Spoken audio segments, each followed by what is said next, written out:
கதையின் பெயர் நரியும் முட்டாளான கரடியும். ஒரு அடர்ந்த வனத்தில் ஒரு புத்திசாலி நரி வாழ்ந்து கொண்டிருந்தது. அது எப்போதும் மற்ற விலங்குகளுக்கு உதவி செய்து பாசத்தோடு நடந்து கொண்டிருந்தது. ஆனால் அதற்கு விரோதியாக கரடி ஒன்று இருந்தது.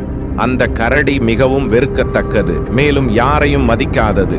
ஒரு நாள் கரடி நரியை சந்தித்து, நீ எதிலும் புத்திசாலி என்று கூறிக்கொள்கிறாய், ஆனால் நிஜத்தில் நீ எதற்கும் தகுதியற்றவன்.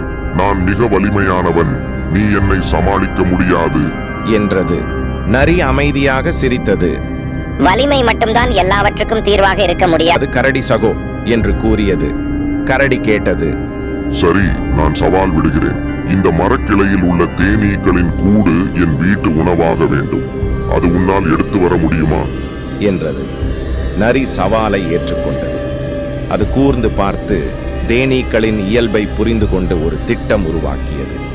அந்த மாலை நரி கரடியை அழைத்து, தேனீக்களிடம் செல்ல உனக்கு ஒரு சிறப்பு மந்திரம் சொல்லித் தருகிறேன்.